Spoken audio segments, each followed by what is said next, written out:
let us understand what are the basic concepts in mechanics that we will be looking at in this course, and what are the equations that connects them. Okay. So, now I am interested in, I am going to concentrate on concepts and equations in mechanics. Okay. So, there are 4 concepts in mechanics. Essentially what we are trying to do is relate force to the displacement. Okay.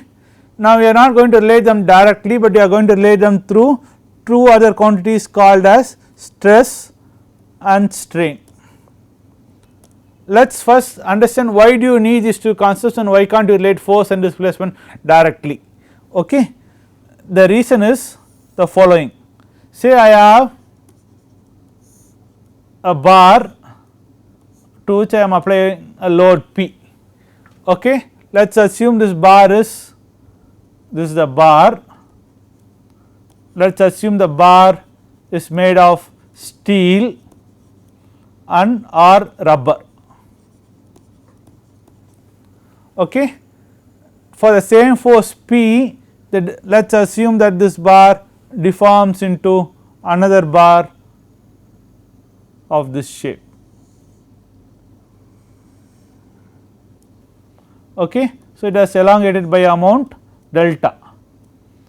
Now, is the relationship between the force and the displacement delta the same for steel and rubber?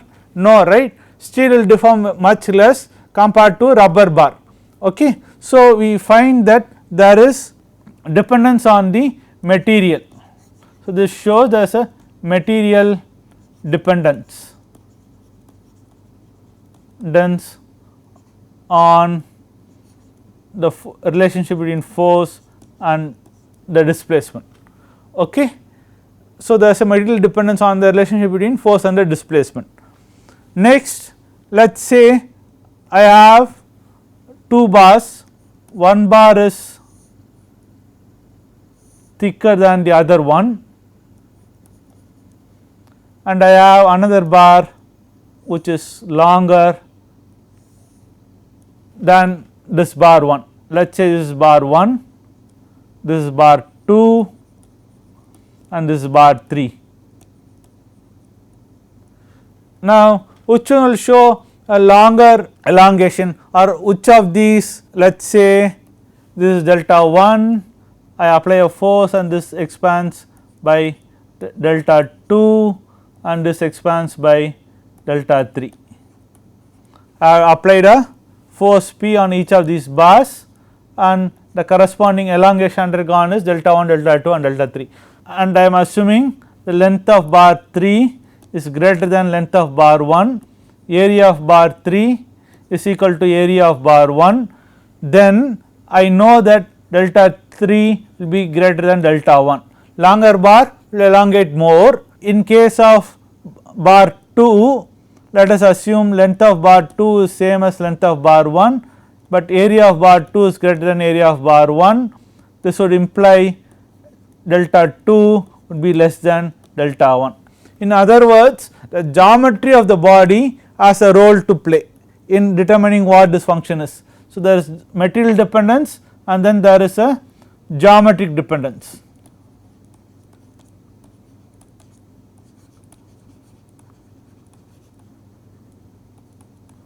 Okay. If you want to relate the force and displacement directly, such a relationship will depend upon both the material and the geometry of the body. So, you will not have any predictive capability of such a relationship. In other words, I have to find this function will have some constants. So, I have to do some experiments to find the constants. Once I find the constants and relate the force and displacement, I can't use that relationship to understand what will happen for a different geometry of the body or when the body is made of a different material. Okay. So, you want to overcome the geometric and material dependence of the body, and hence you define 2 quantities called stress and strain. Okay. Now, what is strain?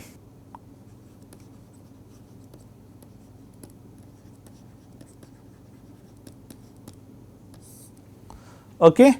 Now let us consider this bar 2.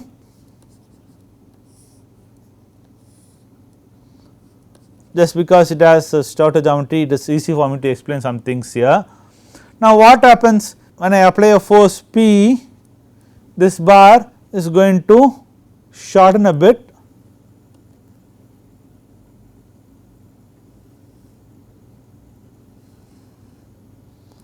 and it is going to elongate by amount delta x, and let us say this shortening is delta y. Okay, it is going to shorten a bit and elongate a bit. Okay. In other words, the displacement is not same in all three directions. Displacement is direction dependent.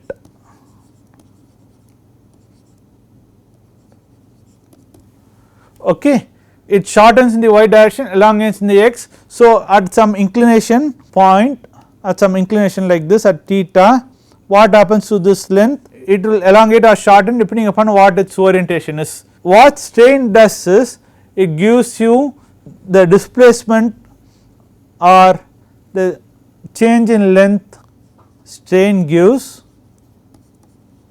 the change in length along different directions. Okay. Essentially what it tells you is, you give me a displacement field, it will tell you how the length changes in different directions. Okay. So this equation that connects the displacement and the strain is called as the strain displacement relation. Okay. This ensures that the geometric dependence, that the longer bar will elongate more, is lost, because it gives you a measure of how the length changes along different directions, normalized with respect to its length. Now let us understand what stress is.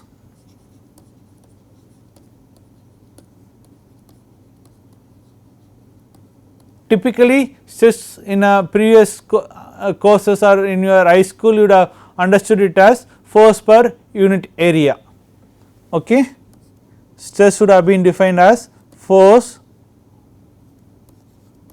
per unit area. While this is a good enough definition for starting purposes, we will find in this course that this is not an adequate definition. Just like strain defined as change in length per unit length is not an adequate definition when it comes to studying mechanics of deformable bodies. Okay. So now in this course we will see what stress is. In fact, stress and strains are what are called as second order tensors. Okay. And we will see what a second order tensor is, how do you find its components and so on in this course. Okay. So stress is force per unit area. In other words, what happens is, you are essentially relating the force and the stress to lose the geometric dependence on the body. The relationship that relates the force to the stress is called as the equilibrium equations.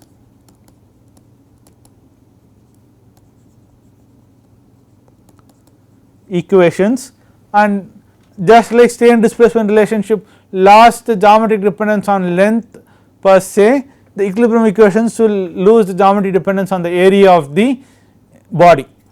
Okay. In addition to these two equations, there is a third equation which connects the stress and the strain, and this relationship is called as constitutive relation.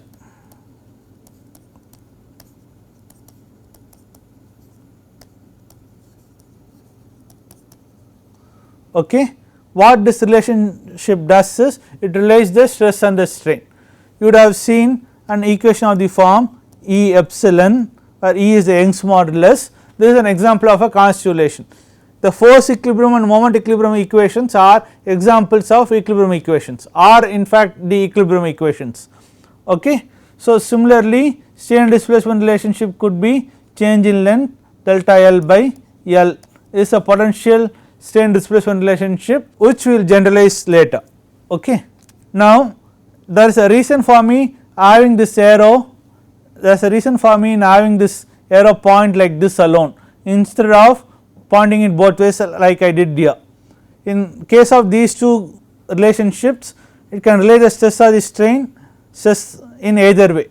Okay. On the other hand, if I were to go from strain to displacement, there is what is called as the compatibility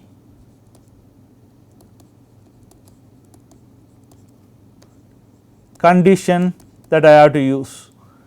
The point here is you in mechanics, in continuum mechanics, in the way we are going to deal with, we are not going to allow for separation of two surfaces. That is, if the surfaces are joined like this, I am not going to allow separation of two surfaces to form a void in between, nor am I going to allow interpenetration of these surfaces. That is, this surface cannot move in, penetrate and come on this side. Okay. So, you are not going to allow these two to happen in any of the scenarios that we are going to consider. The mathematical condition that enforces this is the continuity of the displacement field or the compatibility condition that we are going to use. Okay. So, basically there are 4 concepts in mechanics, what is called as force, displacement, stress and strain, and there are 4 equations that connect these concepts. The equations that connect these concepts are the equilibrium equations, the constitutive relation, the strain displacement relationship and the compatibility condition. Okay. In this first lecture I am just introducing these things. In this course we will spend about a month understanding each of these concepts and each of these 4 equations in more detail.